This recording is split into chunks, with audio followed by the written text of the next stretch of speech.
Hi everyone, I'm Autistic Ange. This is a podcast for adults who recently found out they're autistic and are looking for other autistic people like them. If you hear any noises, specifically my cat purring, it's just because he's a loud purr. I feel like I should always warn you if there's going to be any sounds. Like, I don't know why, I just feel bad because I can't edit them out because I don't know how to. And I have no desire to learn, so I'm sorry. Oh, he's getting up to leave, I think. Are you leaving?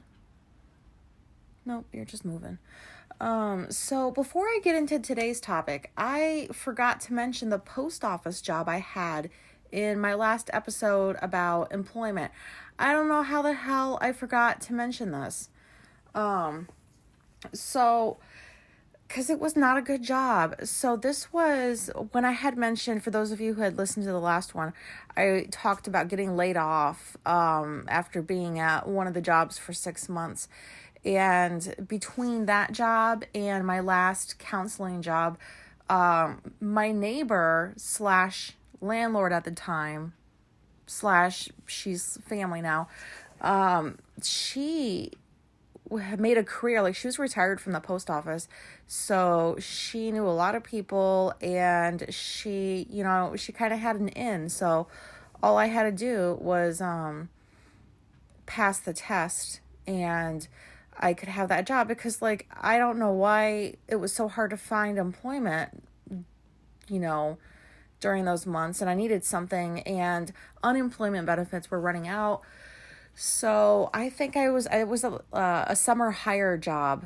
So like maybe 2-3 months, but it was something, and the money was decent. But anyways, I was really, really grateful to have a job, although I didn't act grateful, because my mind isn't, this is not to belittle anybody that works in the post office. Like, I feel like I should, a lot of what I say sounds like judgment. I'm not like judging people who do these things, if that makes sense. Like, if you like working at the post office, because many people do, there's nothing wrong with that. It's just not for me. So my job, like one of them was, the first one I guess I got hired for is the mail sorting one, where you're just boxed in with all these carts of mail and boxes around you, and you have to know where to put them, like how to sort them. I was never good at that. When nobody was looking and I didn't know what to do with the box, like which bin it was supposed to go into, I just tossed it in a random one. I feel bad for fucking up people's mail, but I couldn't figure that out. I couldn't. There was like 10 of us, and every single night for hours, you're just like, new mail gets delivered, and you're just back and forth. All these people were all passing by each other, running to throw these boxes in the bins. It was not fun. Very, very anxiety inducing. And so then, I don't know if this was a good thing or not, but I broke my finger. It turned out that I had like a benign tumor in one of my fingers, and it had weakened the bone. It broke when I was doing something at the post office. So yeah, I didn't really know anything about like what happens when you get injured at work, but I knew enough to tell like my supervisor, and they treated me like an outcast. Like, how dare you injure yourself? Excuse me for the inconvenience, jeez. But I didn't know what was supposed to happen. I've never been through a process like that before. So they ended up like taking me out of the mail sorting position, because you need both hands for that. And they put me into like this back corner of the post office, working with like this older gentleman. He was really nice. I liked him. But basically, like, you're just picking boxes up or containers and putting them, like, just stacking them up and sending them out so people can like take them to the little corners of the post office for their mail stuff. And I don't know, I hated that too, because it's just walking around. Like, I didn't like the robot work. I didn't. I like to use my mind, and I was so frustrated because like every time I went in there, I knew I didn't really know what I was doing half the time, and then the other half, I knew exactly what to do. I just was not using my brain in any, you know, I just wasn't using it.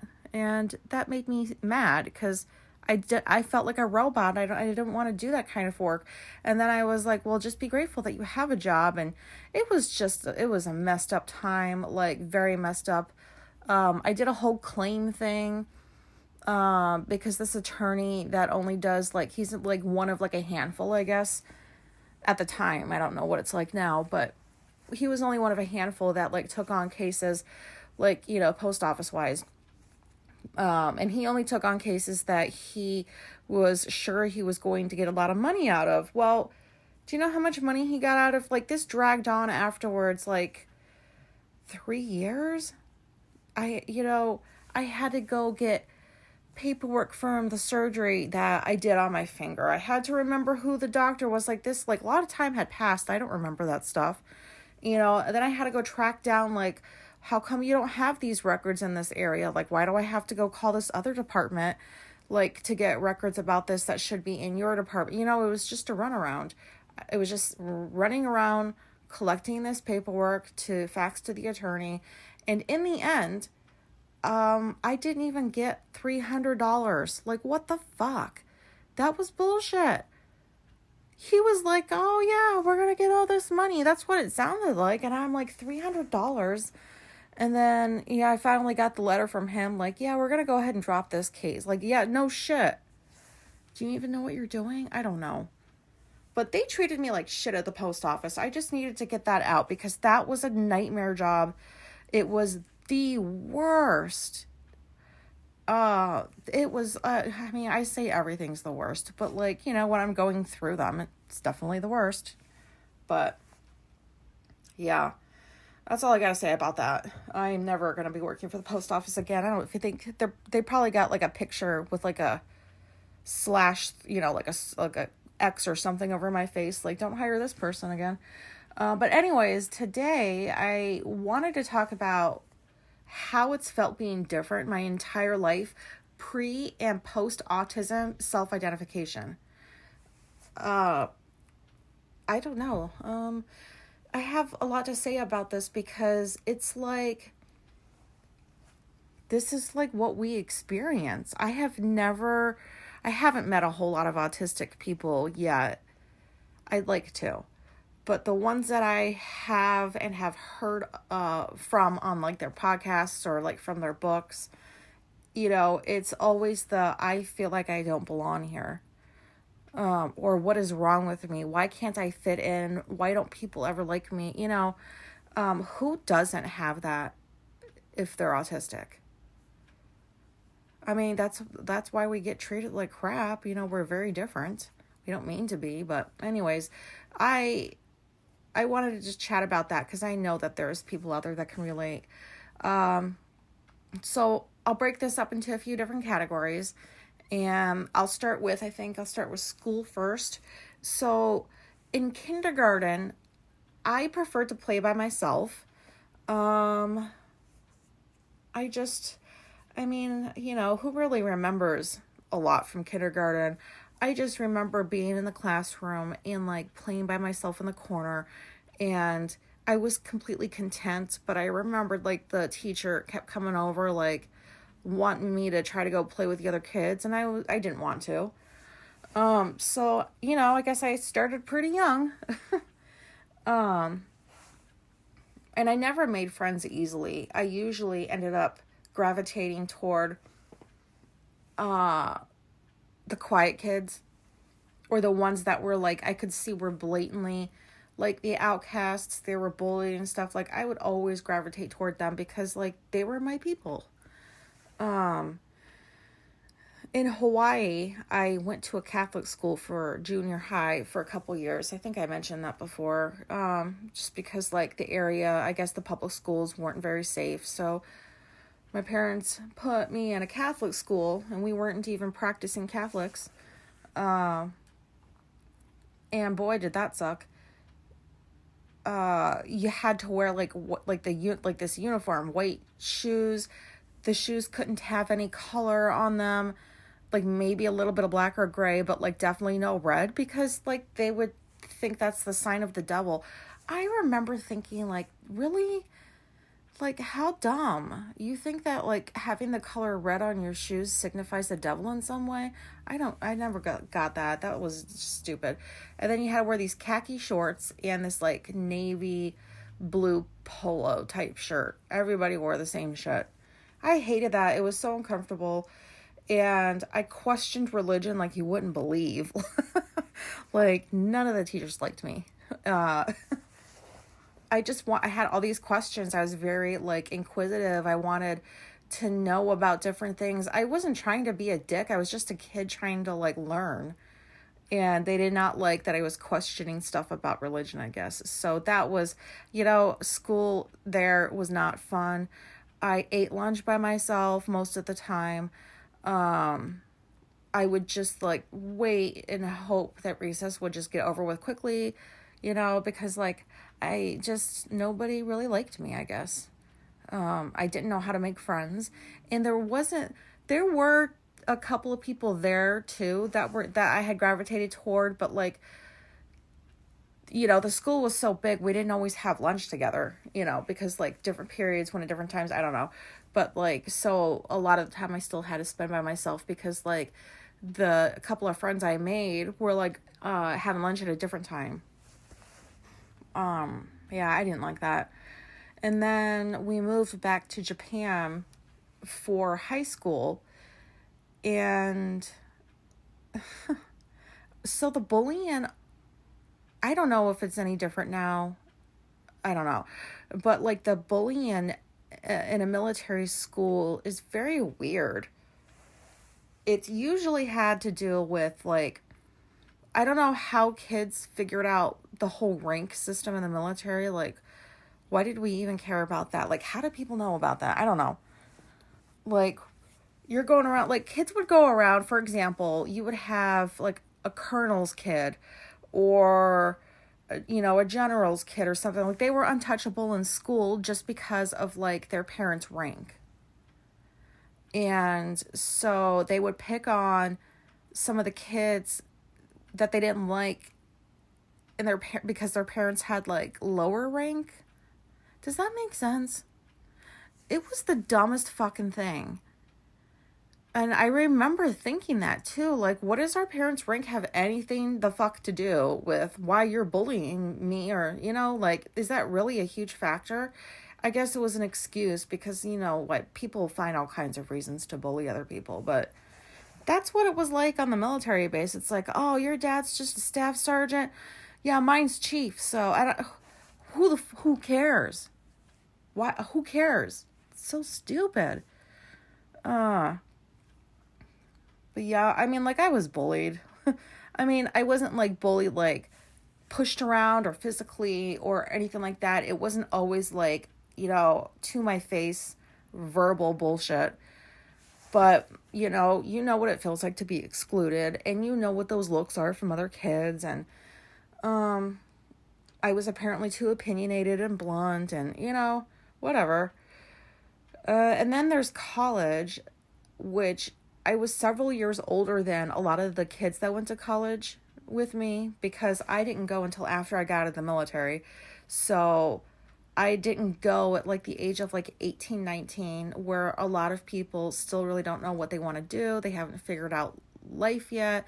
They're, like, changing majors because, like, of course, and, like, you need to explore different things. And, I went right into criminal justice and psychology. I knew that that's what I wanted.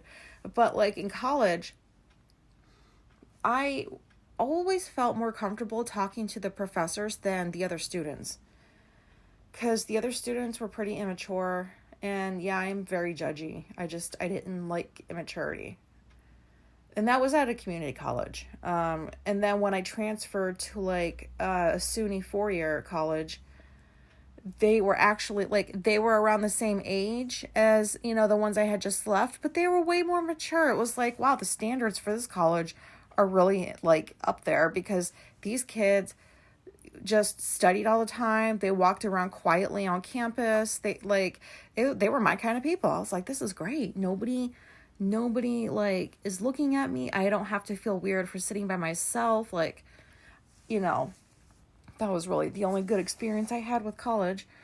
Um, I mean, other than learning itself, Anyways, so that was school. And then with work, I already talked about like this quite a bit, but like as far as being different, like in the military, I did not want to conform. I did not always follow the rules. I frequently questioned why people were okay with just doing what they're told without asking for more detail, like more of an explanation, maybe a polite request instead of a demand. Like, that's how well you're brainwashed. And even though I grew up around the military lifestyle, I didn't, I never agreed with like just do what you're told. But like you kind of have to in the military, or you get written up or kicked out if you do it too many times. Like, do what you want and not listen. Yeah, I mean, like, I was just different from other people in every single job I ever had because I excelled when I worked. I was always early to work. I got all my stuff done every day before leaving. Like, I could have completed my work in 4 hours instead of the standard 8. Although I masked the majority of the time at work, I never had the ability to disguise my feelings about someone. So if I did not like you, you knew. Like, I was a bitch. I would just stare down people like, I mean, that was like, that was years ago. I didn't do that like in my later jobs. But like, if I didn't like somebody, if I thought they were incompetent, if they were rude, like, and they were wanting to like chat with me about something that didn't have to do with work, I just would look at them and I'd be like, I don't really feel like talking about this right now.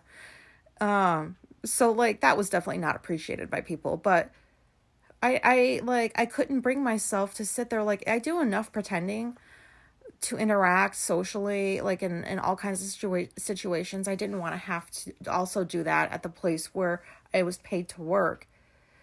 And so I had no problem like telling people like, yeah, I'm busy right now, or, like they just knew I didn't like them. Let's just say that. Like, they knew it. I wasn't fake about it. I didn't laugh and pretend like things were great. They just knew, like, don't come near me unless it's about work. So I never wanted to go to the holiday parties or the award ceremonies. I never sought out praise. I only wanted like some acknowledgement every so often that like, hey, we noticed you're doing a decent job for us. Thanks. I never wanted to eat lunch together or participate in work activities. Like, there was a couple places I worked where like they did this Biggest Loser thing. Like, oh, whoever loses the most weight in like 2 months, will get whatever amount of money or gift cards we've donated for this prize. Or they were dumb, but like I always felt like I had to participate in these things. Like in the military, like you don't get a choice. Like you have to go to the ceremonies and blah blah blah. But like, outside of that, there were a couple places that did like the Biggest Loser thing, and I hated it because I didn't want people to know what I weighed. Like, whose business is it? And I don't care what other people weigh. I don't care who loses the most. Like, are you doing it in a healthy manner? Like, you like, how are you losing this weight? Like, why does this matter? Why are we doing this at work? This is like considered an activity that we're supposed to enjoy doing together. Like, no, but I did it because like, I don't know, I thought I kind of had to because everybody else was.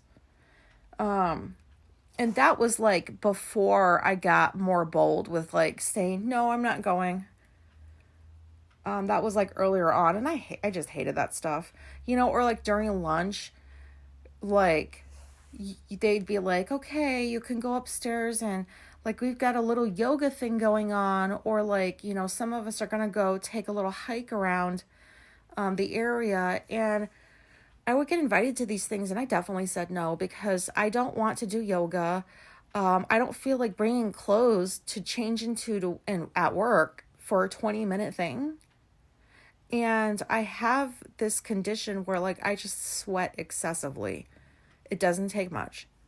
So hell no am I going to exercise in the middle of the day at work and sweat and my hair is stringy and I look gross and I have to get back into my work clothes feeling gross.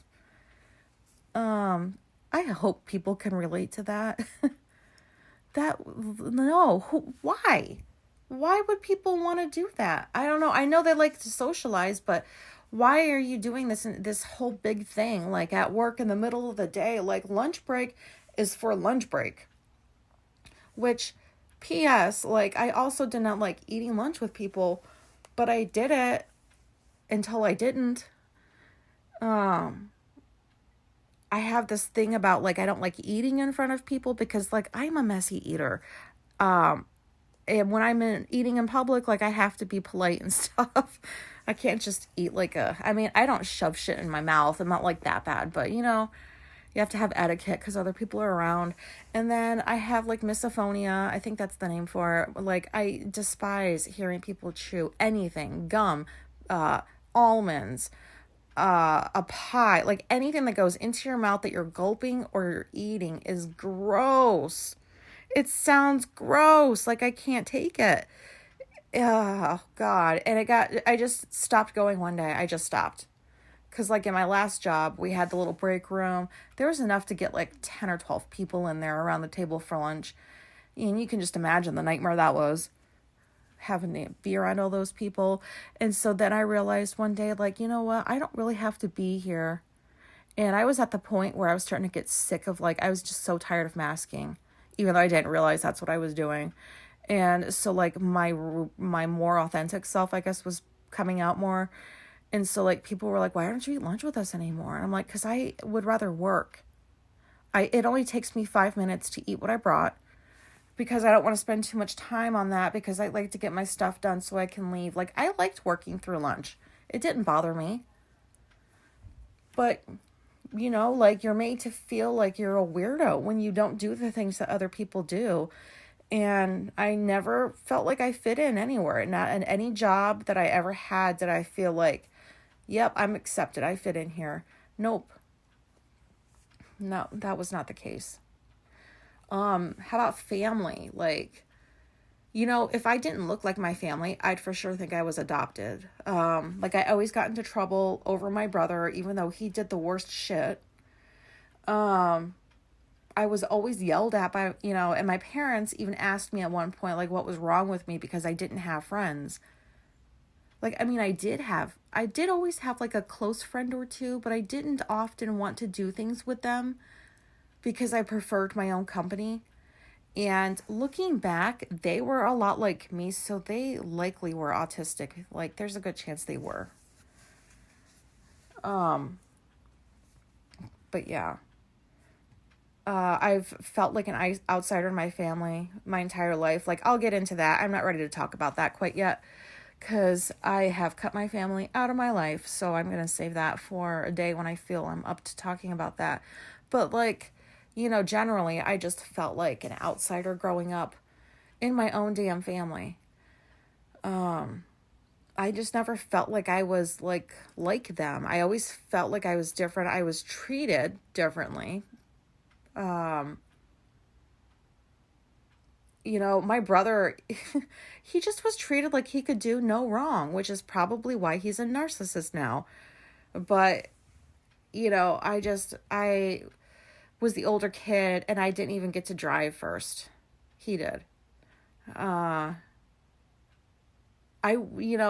did better than him in school and he got more praise. It was stupid stuff like that, but it's not stupid when you're a kid. Like, those are big things when you're a kid. And, as I got older and started thinking more independently, and especially when I moved away from my family and would go back and visit or like call every so often, I could just tell that like I was definitely not like them. Like, my thinking was so different. The way I saw things and people was so different. And I just was like, well, like, who are you people that think this way? Like, they weren't wretched people. It's just like, my parents were not people that weren't into like, working on themselves or like self-help stuff or they weren't curious about themselves. Like, why they do things they do. They just were, it was like living unconscious, like, you know, a lot of us have to like live until we're more aware. And I don't know that they're ever going to get to a place where like they want to do that kind of stuff. You know, but like it's just weird when you're so different from like your family and like you see things so differently when you grow up and you leave. And, you know, I would see other families when I was a kid and as an adult that they got along. Like they looked really happy together. They looked like they were genuinely having a good time. And I knew, I was like, why haven't I ever had that or felt like I've had that? So yeah, so there's that. And then what else? Neighborhoods slash places I've lived, I guess counts. Hold on, I need some water. Sorry. I don't know how people keep talking and don't like get dry mouth. So like growing up on a military base as a kid and not wanting to hang out with the neighborhood kids was a thing. Like we lived in these freaking communities. There was kids everywhere. Like they all were outside all the time and I didn't want to be with them. Like, you know, I had a couple that I did things with now and again, but I didn't feel like running around playing ball with like the entire fucking neighborhood. It just wasn't like they would get dirty. I did not like to get dirty as a kid. I didn't enjoy playing in the sand. I didn't like how that felt. I didn't like running around and working up a sweat and feeling dirty. Like that's a huge reason why I avoided doing that stuff, as well as like socializing. No, thank you. So I was like, I don't think I was the only kid like that in my neighborhood in growing up, but who knows? Living in the dorms in the military, holy shit. I had a job where I worked all kinds of hours and you had to live on base in the dorms for at least the first 2 years of your military career. And I like what a nightmare that was. Like I'd be trying to sleep, everybody's partying, and it doesn't matter what day of the week it is, what time it is. They would just be out drinking and listening to music and doing what like 20 something year olds do. And I'm in my dorm room trying to fucking sleep. Not to mention, like, it's just, I felt like I was living like in a zoo. Like people were just crazy. They're crazy when they drink. And not on top of that, I had what we called suite mates. Like you share the kitchen and the bathroom, but you each get your own like room. So God, like, and she always wanted to do something. She was always like coming across and knocking on the connected door, or not the connected door, the door to like my room. And hey, you want to go and do this? You want to go and do that? You want to go and do this? You want to go and do that? No, I don't. Leave me the fuck alone. Like, no, I don't want to go do those things. Like, no. And then like, oh God, the habits that she had, like the smoking, and like she had sex so much, like, and you heard everything when you had a suite mate. I slept with headphones on so often, it wasn't even funny.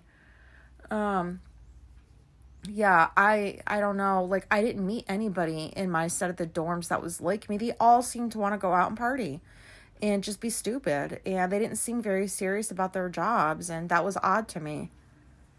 So I definitely didn't feel like I fit in there at all. And living off base in England in the military. So I went from the dorms to off base.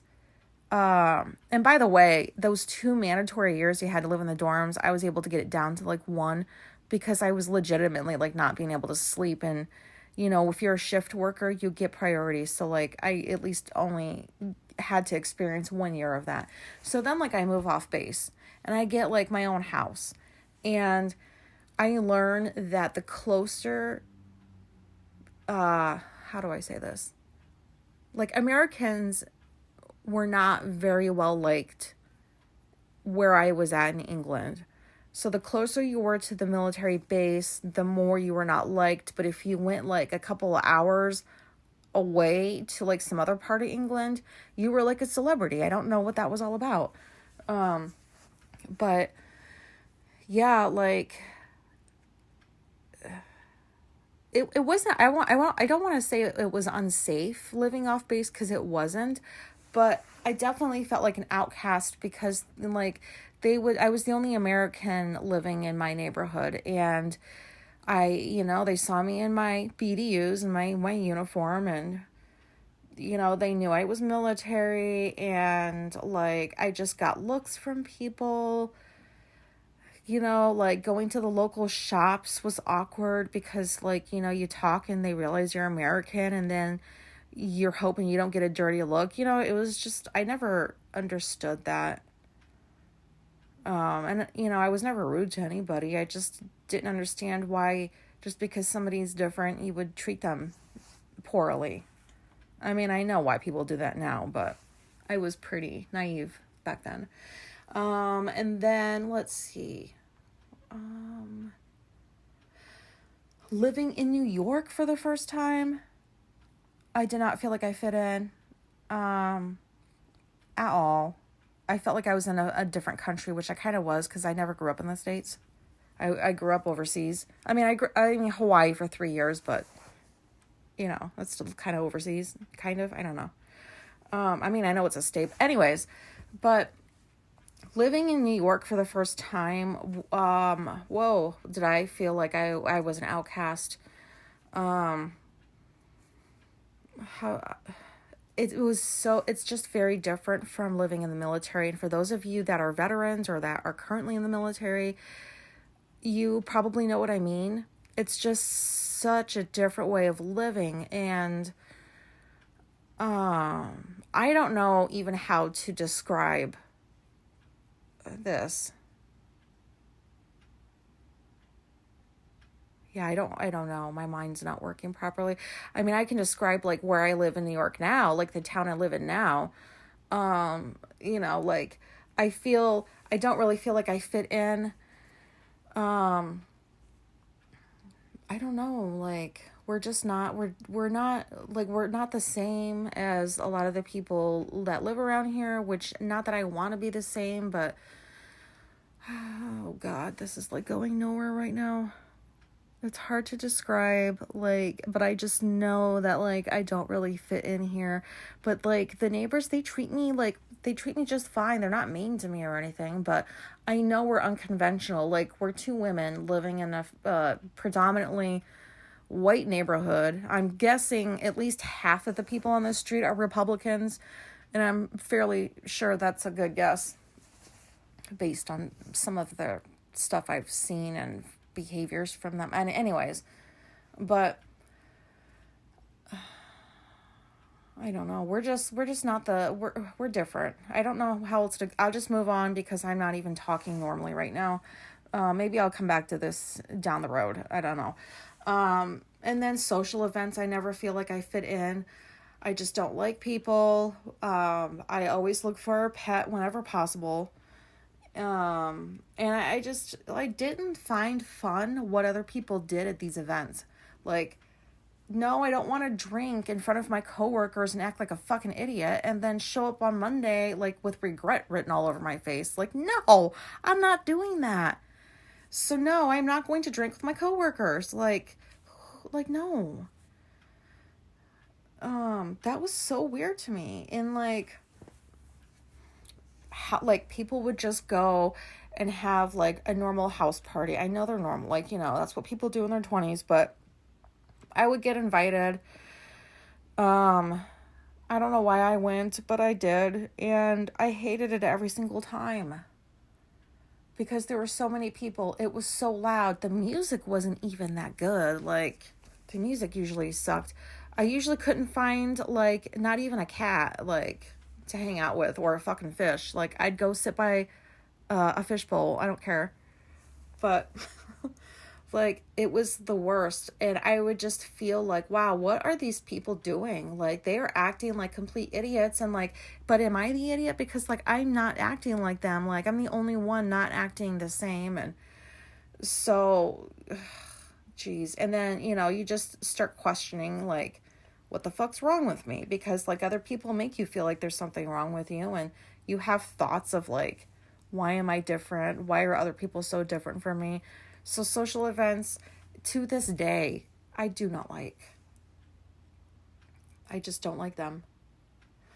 But like, most of this is like autism lens, like when I didn't know that I'm autistic.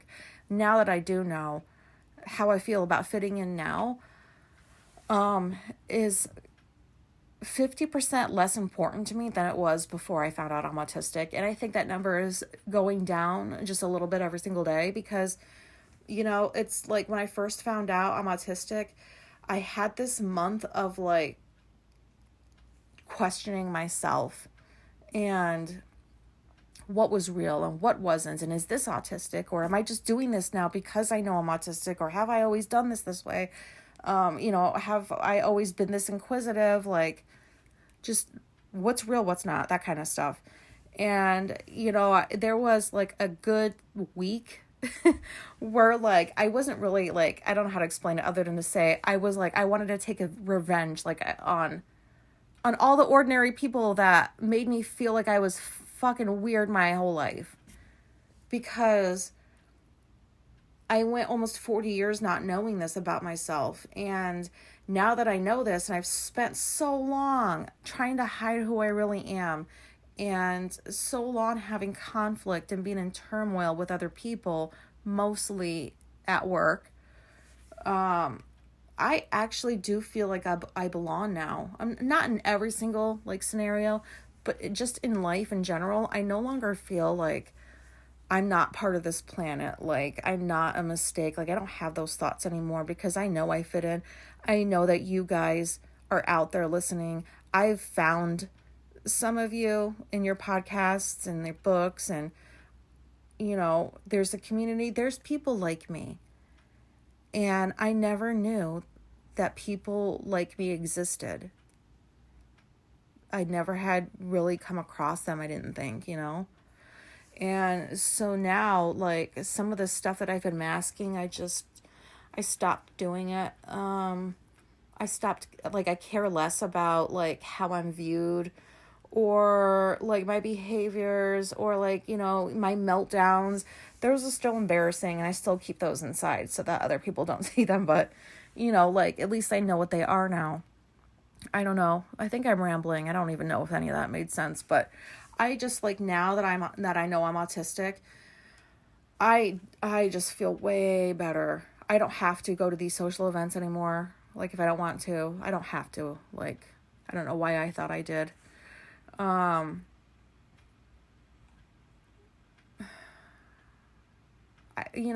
I've created my own family. And I love my wife very much, and I love, like, our little bubble, and there's not a whole lot of people that get to come inside that bubble, but, like, learning that you're autistic just, from what I've heard and my own experiences, it shines a light very brightly on everything in the best way possible. For it, at least to me. Like, oh, these are called meltdowns and this is why I'm doing them. Okay. This is why I have so much anxiety around people and at stores and stuff. So I'm not weird because there are other people out there like me who have these same kinds of feelings and thoughts and stuff like that. Whereas before, I just thought, like, what the fuck is wrong with me?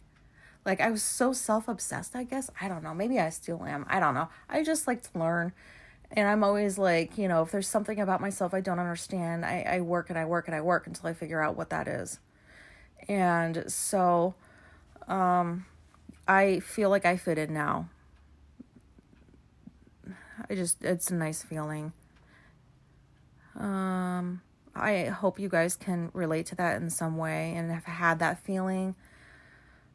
Or have it soon if you haven't had that feeling, because going so long without